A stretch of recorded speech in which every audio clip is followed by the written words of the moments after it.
Welcome to the Money Huddle, a podcast that explores financial topics for families and small business owners. Hosted by Michael Baker and Ross Marinell. All opinions expressed by Michael and Ross or any podcast guests are solely their own opinions and may not reflect the opinions of Planners Alliance. The podcast recording is for informational purposes only and should not be relied upon for investment decisions. Clients of Planners Alliance may maintain positions in securities discussed on the program.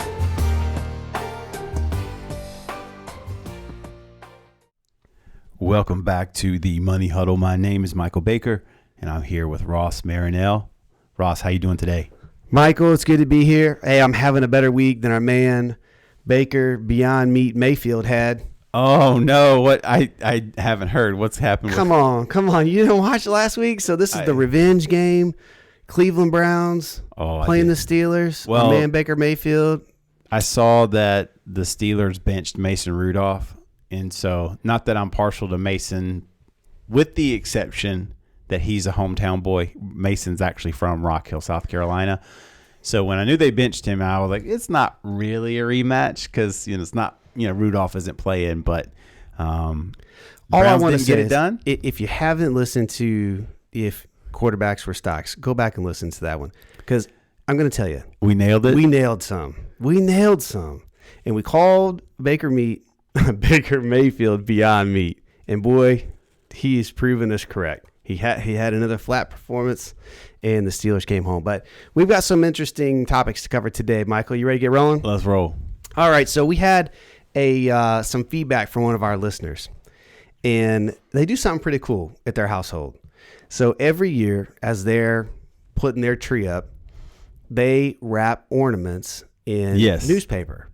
And I guess they probably wrap new ornaments in whatever newspaper was there that year. And so he hit us up with a message. He said, finding ornaments wrapped in old sports stories.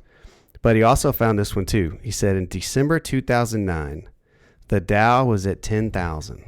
What would have been a Money Huddle topic in December 2009? December 2009. So shout out to our listener for sending this message with a copy of the actual newspaper that he had the newspaper unwrapped the ornament in, and it was a money markets page from, like I said, December 2009.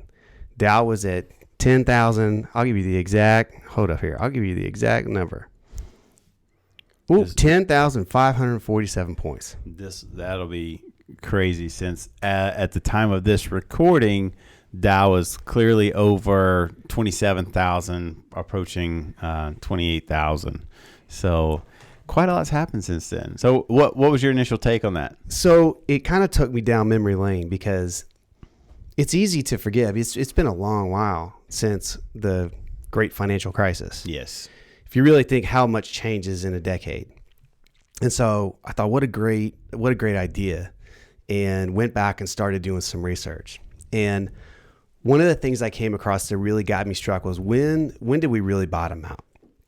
And what sort of precipitated that? Were there any headlines, risk, alarm bells kind of sounding? And I wanted to do a little comparison. So here's kind of where I was at. Okay. I went all the way back to August of 2007. And in August of 2007, the Dow was kind of hovering around 13,362 points. Okay. And on August 3rd of 2007, Jim Cramer. So if you watch CNBC, any stock analysis, the kind of 24/7 news media machine of financial commentary, which we do not advocate, by the way. We absolutely do not advocate that as a primary source of, anything. Financial planning. But anyway, very entertaining. But this was a unique segment that captured really the intensity of what he was feeling. And what I would suggest is if anyone listening, YouTube search Jim Cramer meltdown. Yeah, we'll put a link to it in the show notes. Yeah, it's like a 5-minute clip. It doesn't get dicey till about a minute and a half in. Well, he gets warmed up. Boy, he loses his top. And he's trying to have, you can see like the segment starts off like we're going to have a normal segment. We're going to talk about Bear Stearns, right? And about a minute and a half in, he just loses it. And he goes, they don't know. And he's talking about the Fed and some of the regulators saying they don't know what's happening out there. Right. And he goes for a 2-minute rant. And he said something I thought was really telling. He said, it's the commentator that was with him said, don't you think if they spur some action here, cut rates, it'll cause Armageddon? He said, we have Armageddon right now. August 3rd, 2007. So he called it. Dow sitting at that moment, the Dow was around 13,346, literally on the screen behind him. Mm-hmm. And Bear Stearns was trading at $109 a share. Wow. So think about that. He's losing his cool and says, we have Armageddon right now. Now, here's the thing, Michael. It doesn't really the market doesn't really break apart for about another year. But at the end of December of 2008, the Dow is now 8,776. Reaching really its full bottom in March, where it hits a low of 6,547. So think about that's just, those numbers are insane. So if you think about from 13,346, basically where Jim Cramer is saying on this air, there's pretty Armageddon. Much half. It's down 50%. Right. And then it starts to recover, right? Mm-hmm. By the end of that year, where our listener sent that article, right, December, the market had really rebounded back to like 10,400 points. 10,000. That's pretty strong rally. That's a gain up of 59%. Yeah, this is crazy. Bear Stearns, in basically near bankruptcy, the stock that was trading behind him for $109 a share, they sell to JP Morgan for $2 a share to avoid bankruptcy. Total evisceration of their 85-year-old company. Wow. And we think stocks aren't risky, right? I mean, you don't want to make light of something that was really a horrific time, but that shows you that diversification is important, just because you might be, think of what we're talking about. We're talking about Bear Stearns, one of the pillars of Wall Street at the time, have obviously trading at a very favorable price. And to see that company go from over $100 a share down to $2 a share, what would that do to, someone's portfolio? If you factor in the fact that's an individual stock, but the overall equity markets were down roughly almost 50%. And a lot of times too, we look back in history at the annual return numbers. Yeah. And so you'll say, well, in 2008, the annual total decline for that calendar year, maybe it was more along the 38% line, right? Mm-hmm. Somewhere in that range. It wasn't. But really, if you think about if you were invested, peak to trough, meaning from the top of that pinnacle down, right, it was probably more like a 50% decline. Oh, and your equities for sure. Yeah. It's just so it's wild. So thank you to our listener for kind of taking us back down memory lane. I would 100% YouTube search that Jim Cramer meltdown, because it's been so long. We sort of forget just how volatile stocks can be. Yeah. Well, his question, to answer his question, what we would be talking about after seeing the Dow go down to over 6,000 from 13,000, mm-hmm. and then be back around 10 in a period of 7-8 months. We would be talking about, is this rally for real? That's what we would be is this for real, or is this should we have optimism, or should we be afraid that this is just a false positive here? No doubt. Yeah. And so this really brought me back to something you shared with me. No. Which if you some of our listeners might know, but you actually gave me a book. Yeah, I don't know if we talked. I think we might have talked about the parenting workshop. I don't know if we got more specific than that on the air, but pretty cool. So I have 2 daughters. Sure. You have 1 and a son. And so this book is titled Raising Worry-Free Girls. It's right. like, oh, okay, helping your daughter feel braver, stronger, and smarter. By Sissy Goff. And it's all really about how to kind of succeed in an anxious world. Right. There's a lot of anxiety. A lot of anxiety out there. And this quote just killed me. It said, anxiety is a method of seeking 2 experiences, certainty and comfort. The problem is that it wants these 2 outcomes immediately and continually. And I think this occurs in financial planning so prevalently, mm-hmm. that we're looking for certainty and comfort. And a stock market world, in an investing world, that it's very difficult to deliver that. And so when you kind of remember what it's like to be in the throes of a major market swing, right? You got to remember. I mean, it's easy to look back 10 years ago. Oh yeah, it was fine. Just stay invested and just keep doing what you're doing and plow ahead. The reality is, it was very painful for people who had saved or were preparing. Think about if you're preparing to retire. Mm-hmm. Within 1 or 2 or 3 years of retirement, what that means. Now, if you were 10 or 15 years away from retirement, it probably didn't have the stinging impact that maybe somebody who was closer. But it's always important to remember, right? I saw this was a great quote. This was from actual Barry Ritholtz. He said, "The optimal portfolio is the one you can live with." Right. So really think about that. How are you allocated today? Could you withstand that type of action and stay committed to it? Because that's the optimal portfolio for you. Sure. No, I agree. And some of the research I've been doing lately, it goes back to, and we were talking about this in the office the other day, one of the biggest challenges I think facing investors today and people that are getting closer to their retirement years. And when I mean that, I mean, probably, 1 to 5 years out, really where it's starting to come over the horizon, is this fact that, yes, we can probably all recall what the financial crisis was like, but we're far enough from it and we've seen enough of a bull market run that there's a bit of a numbing effect that takes place. It's just human nature that there's some recency bias that takes place, and you have folks that have seen, we hope, really significant gains, at least in the equity portions of their portfolio. Fixed incomes has struggled a little bit because interest rates have been low, and a lot of these folks need to really be considering what a retirement portfolio should look like versus what a wealth building portfolio should look like. And those aren't the same thing. And I think that a lot of folks are going to have trouble making that transition, because it shouldn't be where you're going to sacrifice returns. But in a way, you kind of have to start thinking about, I need to protect my income and my lifestyle so that I can retire, not keep, just keeping hope that the streak is going to continue. Because I was having a conversation today with someone, and they asked about, recessions, which has been a big buzzword in the last 18 months or so. And I said, look, we have to consider that everything runs on a cycle. Everyone right now in financial media is trying to call the top, like trying to predict when the next big downturn is going to begin. But the truth is no one knows, but we all know it's going to happen at some point. And are you going to be ready for that?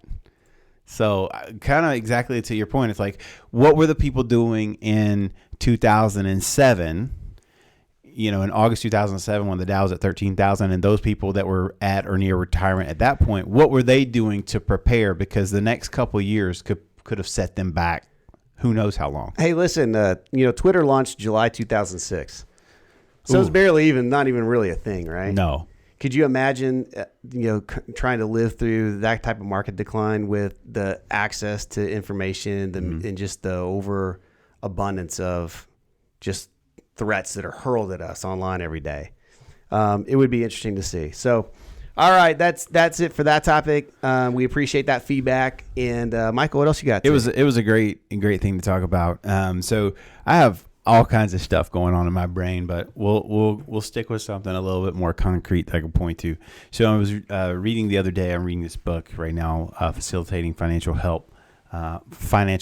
Excuse me. And it's really written. It's not written for clients or prospective clients. It's interesting, but it's really written for folks that are in our profession. And one of the little tidbits, I've highlighted so much of it, but one of the things that jumped out at me as I was reading the other day was it said of basically in 3 important areas: retirement planning, estate planning, and asset protection. Clients, failed to follow through with relatively what we call simple actions. It says, of the people who are in need of changing things in their lives, research shows that only 1 in every 5 is actually ready to do what is necessary to make change. And the chapter goes on to talk about reasons why, there might be, some obstacles for people to implementing change. But I was thinking, put this in the context of like a New Year's resolution, right? Like how we're getting many everybody to the gym people for 60 days. How many people make, New Year's resolutions where like, this is the year. Like, this is the year I'm going to get it together. I'm going to lose that pesky, 15 pounds. This is the year I'm going to get my budget in order and I'm not going to overspend. This is the year I'm going to, I get it. You're going to buy a Peloton and cut the weight. And I'm going to have, better relationships with my friends and family, whatever it is that we value, but fail to follow through on that. And, obviously from us, it's, how often do we, I know that I do frequently, and I'm sure you probably do as well, just in the casual conversations, I'll meet people going about my everyday life. What do you do for a living? I own a financial planning firm, and, oh man, I need to come talk to you. Right. Or, oh, we should really get together. I need to talk. I need to talk to you. It happens frequently, and it's very casual. It's never really a formal thing. But of those people, how many of them have ever like darkened the doorway? Like close to zero, right? And it's just how we're wired. And so I was going to read that to you, and I wanted to hear your reaction. Like, what does that say to you when you hear that? I'm not surprised. The status quo is very powerful, right? What we've done is what we've already agreed to do, right? So a lot of times to go down a different path means you have to kind of admit that what you're doing isn't working. And that's not something that we always want to admit to ourselves, right? That maybe we didn't make a great decision in the past, or we waited too long. That's kind of not what we want to address and accept sometimes. And also, I would relate this to just that change is awkward and it's scary, and addressing something that where you got to go in and do something completely differently. It's not easy to get started. And the challenge is always getting started, right? Of course. And it's no matter what the endeavor is. If it's the first time you're a Toastmasters, you're going to be more scared the first time than the 50th time. No question. Even exercising. I haven't been in the gym in years. I mean, go back in there and think I'm going to be doing what I was doing when I was last working out. You can't do it. Right. Right? You got to start from kind of where you are. And I think those, especially when it comes to financial services and planning is the next move forward, is that actually an improvement? Right? Am I going to actually be better? Mm-hmm. I want to be better. I want to do things differently, but is this actually the right place to do it? Right.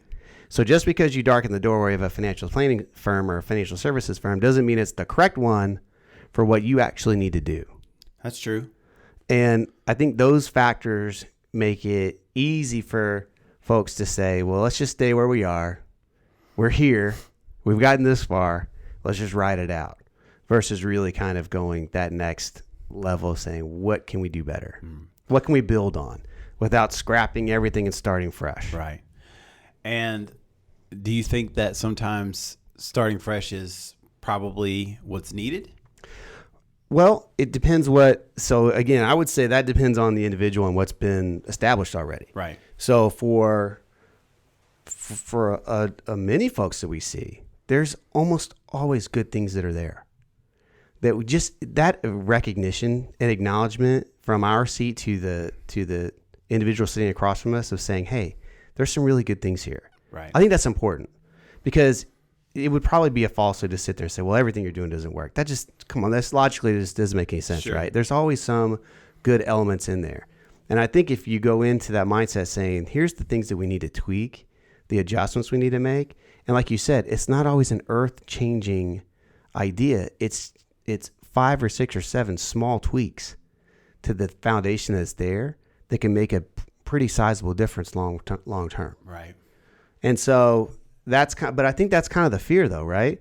Is that it's going to be a wholesale change, turn over everything I'm doing, when really that may not be what's called for. Right. Which is scary, and it's intimidating. And that's one of the things that some of the research I've been doing talks about is like, big overhauls sometimes give folks a reason to pause and not actually do anything because it's overwhelming and intimidating versus, making incremental changes. And, those, like even like Dave Ramsey talks about, like the baby steps. He doesn't like throw the kitchen sink at everybody. He's like, nope, it's a baby step program, and this is what you got to do.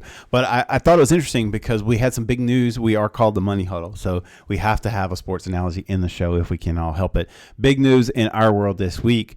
Carolina Panthers owner David Tepper has fired our head coach, Ron Rivera. And I think Ron Rivera is awesome. I love him as a coach. I think he's a phenomenal guy. And the players this week, the outpouring of love for him on social media and support is not surprising at all. However, kind of going back to what you were talking about, like if you got to know what your goal is and what's happening, like David Tepper bought the Panthers, and what do the owners in the NFL want? Like, what do they ultimately want? Their system. They want a Lombardi trophy. Mm-hmm. Like they want a Super Bowl championship. That's what I would hope every owner dreams, because that's the pinnacle of that league, that profession, is to be a champion. And several weeks ago, David Tepper gave a press conference and he talked about mediocrity. And he said, I didn't, he basically, I'm paraphrasing, I didn't sign up for mediocrity. I want to win. Like mediocre is not good enough. And if you look back, like what we've had, if you look at Coach Rivera's time here, we had a phenomenal season a few years ago. Cam was the MVP of the league. They go to play in the Super Bowl. They don't win, but they weren't, some people favored them, versus your guy, Peyton Manning and the Broncos, right? That year. You can't fade Peyton. And so, but, when you've been there, and you don't win, but then you have the falling off that they have had. And that's kind of been the story of the Panthers. They take one step forward and two steps back as a franchise, even though they're beloved here in the Carolinas. I think what Tepper's saying is, this ain't cutting it. We need to start. We need to, we're not getting closer to our goals, and it's time to make a change. And I think that is sometimes what people have to think about in light of, like, okay, if your goal is to retire here's a great example. We don't like this movement, but the FIRE movement, right? If you want to be in the FIRE movement, financially independent, retire early. Right. If you want to retire, and let's say your age that you said is 40, like I want to be done. What do you have to be doing for that to even come close to being a reality? It's going to probably take some significant lifestyle adjustments for you to even have that as a possibility. But then you look at someone like, well, I don't want to retire at 40, but it would be really cool if I could retire by the time I'm 65 and not have to worry about work anymore. What are you consistently doing, those small changes, and how is your plan built? Because what so many people have that we have found is they are investing their money because that's just what you're supposed to do. You're supposed to invest in your 401k. You're supposed to get the match. But have you sat down with the planning team and really crunched the numbers and look at various scenarios? Like, okay, well, what if the market returns aren't favorable? What if we get hit with a big financial downturn? What if I have to change jobs? And look through, the overall plan of, like, how, if these life events happen, how do we adjust and make changes? And if you haven't been doing that, I think it's like, okay, maybe it's time to look at the system and say it's time for a change in the system. Okay. So I think there's a couple things I would add to that. Yeah. One is I think there's value and consistency in doing, if sort of forming a good organization and team and structure, right, and then giving it time to work. And it was 9 years with Coach Rivera. That's a good little bit in the NFL. Right. I think about that way with some other coaches. Very long with one team. And at some point, though, if you're not improving and on pace the way you should be on pace, I do think it's wise to look around and make sure that everything that you hope to be doing and accomplishing is actually being fulfilled. Mm-hmm.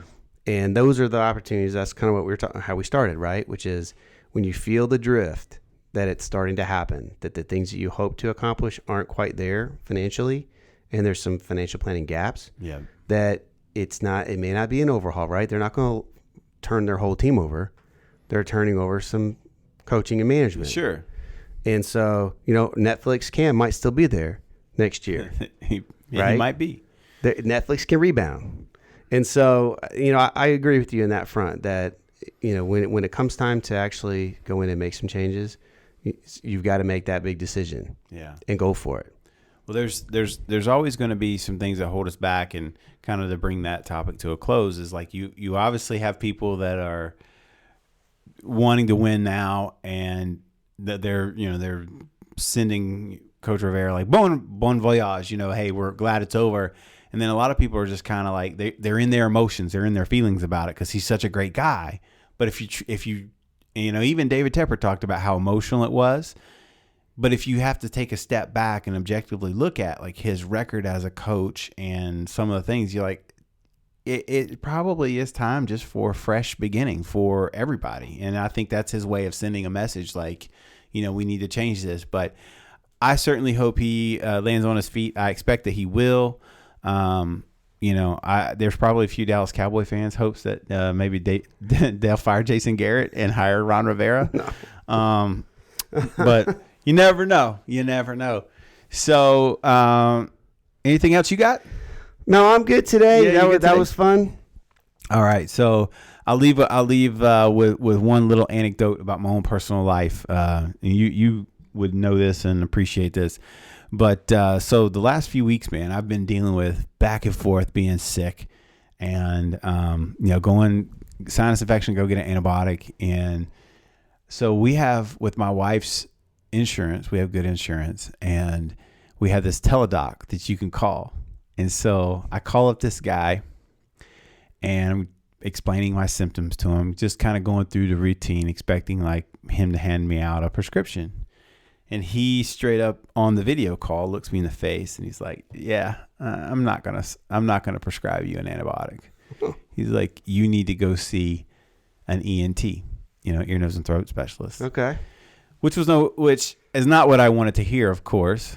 And at the time, in the moment, I was very frustrated because I didn't feel good and I wanted him to help me, but he didn't give me what I wanted. Right. He's like, "No, you need to go talk to a specialist because, you've had 3 sinus infections in the last, whatever time. I'm not just going to write you a prescription for an antibiotic." Long story short, I actually went to see an ENT. And it turns out I have some structural issues in my nose that may be causing some of that and, a chronic sinus infection issue. So now there's, a game afoot to see like, okay, is there a way that this can be helped with, some adjustments, or am I going to have to contemplate potentially having some surgery? And I tell that story because as frustrating as it was in the moment about that guy saying, "Hey, I'm not going to give you what you want. I'm not going to give you the easy way out and just give you a prescription. You need to go see a specialist."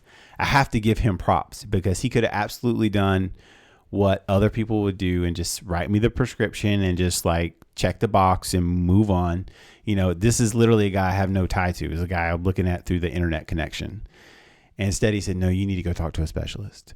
And so I would relay that to kind of what we do oftentimes when we talk with people that come in to the office. They've been working with professionals that, they have a portfolio, they have some assets scattered around, who knows, but they want to retire, and they want to retire and not be worried about what their paycheck's going to look like, what their income's going to look like. And so we tell people this is our specialty. Like if you truly, you can go just about anywhere you want and get a portfolio nowadays, some good, some bad, some middle of the road, but you can get that. But to get like a specialty saying, "Hey, no, we're going to come alongside you and we're going to do the deep work, the deep analysis that needs to take place so that you can have peace of mind about retiring," and so I thought that was just a neat analogy, and not that I'm excited about having to potentially contemplate surgery, but it just shows like I spent 5 minutes with the ENT and he was like, "Well, here's this, I look at this. Here's what we need to do. We need to do some analysis on this. I'm going to order up out." I mean, he did all these things, and I'm actually somewhat now not excited, but I'm at least, I don't know what the word would be, maybe kind of hopeful that I can figure out how to not be having sinus infections all the time, So anyway, that's my little anecdote. And I thought you would appreciate that because you had sinus surgery earlier this year. Yes. I don't wish that upon anyone, but I'm glad it's done. Yep. moving on. All right. Well, as always, thank you guys for listening. If you got any questions or any thoughts you want to share with us, you can find us both on Twitter, actually. So you can tweet at us, because that's what our listener did this past week. He tweeted at us. But if you want to send us an email, you can email us at themoneyhuddle@vcplanning.com. And we will talk to you next time.